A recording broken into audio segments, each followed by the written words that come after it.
Welcome to the High-Rise Exam Construction Workshop, or as we usually call it, our explainer on demystifying the Cambridge AS and A-Level Arabic 9680 syllabus.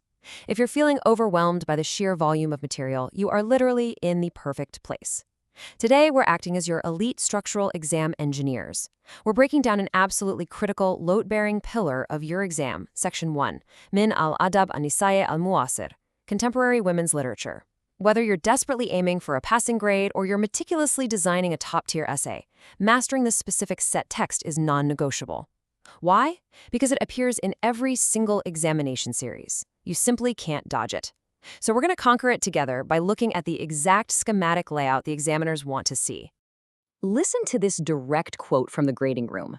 Answers are often too vague. We want specific details.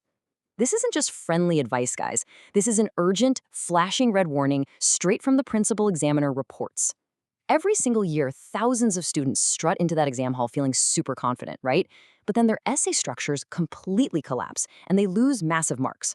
Why? Because they're stacking up sweeping generalizations instead of using precise, text-based, factual bricks to support their arguments.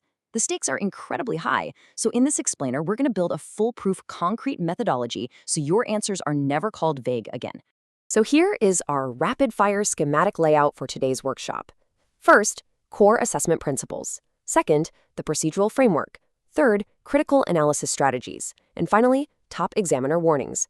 All right, let's get our hard hats on and get to work. Section 1. Core Assessment Principles. Building the Cognitive Foundation. Before you can construct a top-tier answer, you really have to understand the cognitive foundation the examiners use to inspect your work. Those seemingly intimidating assessment objectives, they actually break down beautifully into 3 distinct, load-bearing pillars. First is your base, knowledge and understanding. That's 33% of the puzzle right there. Do you actually know the texts, the characters, and the contexts of Min al-Adab al Nisai al Muasir? Next up, taking another third, is analysis. This is where you explain exactly how the writer conveys their message through language and structure. And finally, taking the slight majority at 34% is evaluation.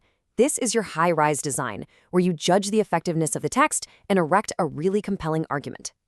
Now, the secret here isn't just being phenomenal at one of these things. No, you have to balance all 3 elements systematically in every single major paragraph you write. You can't just memorize the text and dump all those unorganized factual bricks onto the page. If you skip the analysis and the evaluation, you are immediately capping your score at 33%. It's an instant structural collapse. You've got to balance all 3.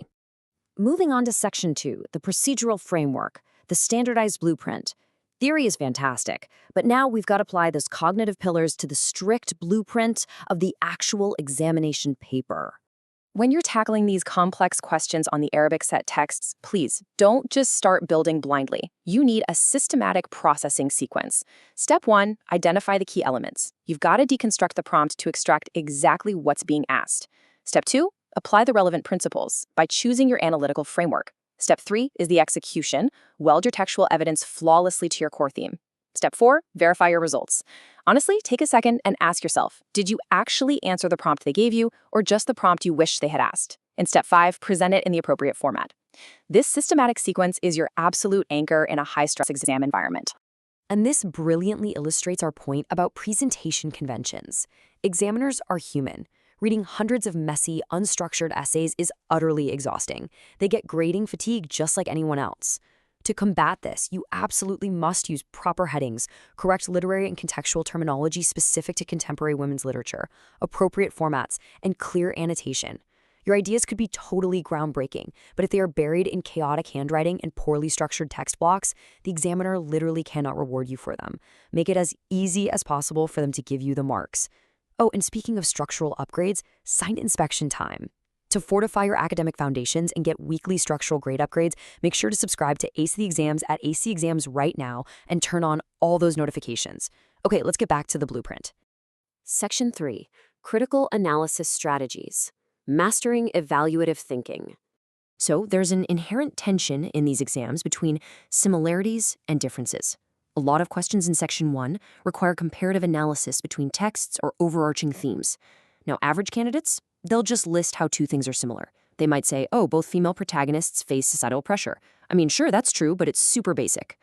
Top-tier candidates, though, they identify that similarity, and then they extract the nuanced differences. They'll argue something like, while both protagonists face societal pressure, protagonist A internalizes it through silence, whereas protagonist B actively subverts it through her career choices. More importantly, they seamlessly weld these ideas together using comparative connectives. It's all about showing the examiner you see the full, multi-dimensional architecture of the text. To bridge those ideas consistently, you really need what we call the evaluative formula. Top-scoring students demonstrate advanced evaluative thinking by constantly questioning the assumptions presented in the text. They don't just take a comfortable, one-sided view. They actively consider different perspectives. Crucially, they justify every single claim with hard, load-bearing, text-based evidence. And finally, they draw clear conclusions on relative importance. They don't just say, "This happened." They tell the examiner, this specific interaction is the most vital element of the text, and here is exactly why it drives the author's ultimate message.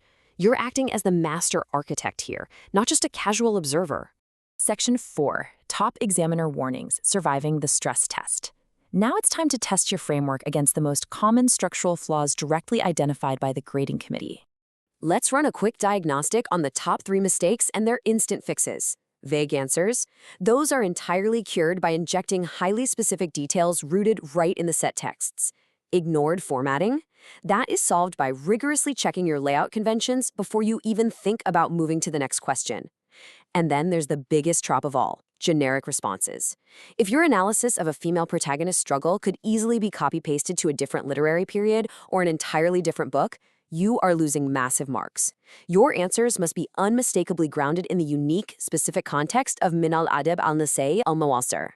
Before we head to the final inspection, I have to share the ultimate academic safety net, the method mark strategy. In Cambridge exams, you can actually earn points just for demonstrating the correct analytical process. That means if you show your systematic deconstruction and you extract the right text, but maybe your final evaluative conclusion is slightly off the mark, you don't automatically get a 0. You get rewarded for having the correct foundational process. But, and this is a massive structural but, you only get those lifeline method marks if you show you're working. Clear notation, visible analytical frameworks, and properly structured evidence are absolutely non-negotiable.